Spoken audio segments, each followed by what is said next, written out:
long, long before your time, and even long before my time, an old man woke from his sleep, and he stood up from his bed very slowly. He stretched and waited in the darkness, while the stiffness left his body and the heaviness left his eyes. He prepared a simple breakfast, and then he was ready. He stepped out to the door of his house and he said, "It is time." All the way across on the other side of town, a young boy was roused from his sleep by his father.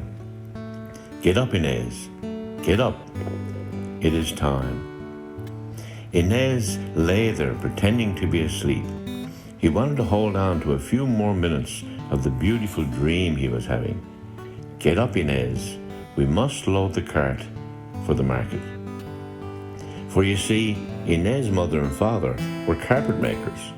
They worked late into the night, weaving beautiful rugs and tapestries. And in the morning, they hitched their donkey to the cart and headed to the market. And Inez would go to the market as well.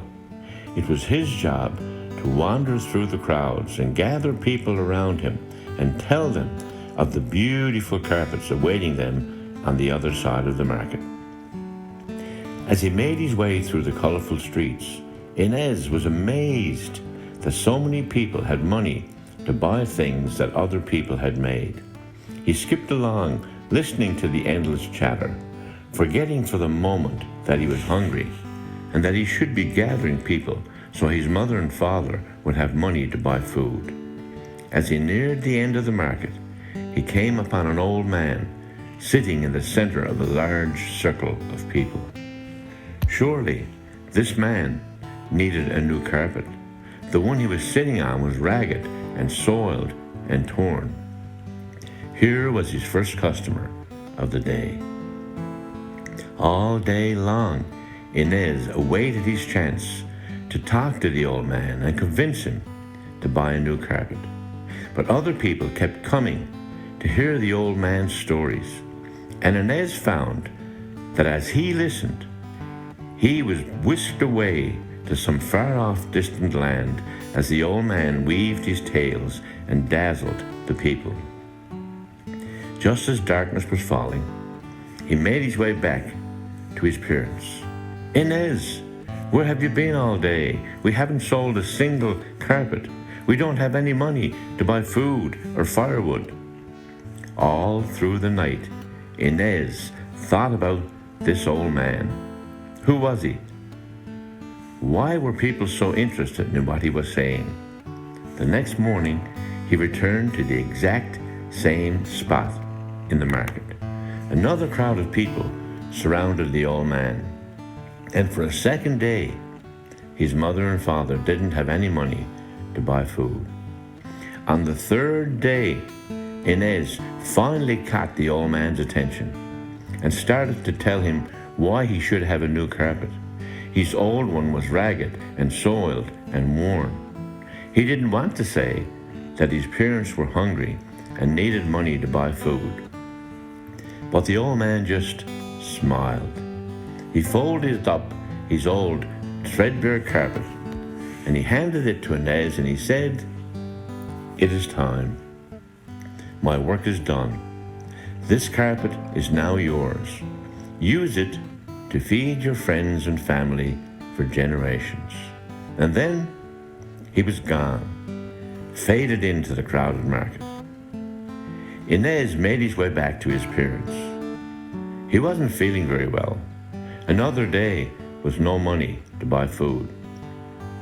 He laid the old worn-out carpet down in front of his parents' beautiful tapestry display.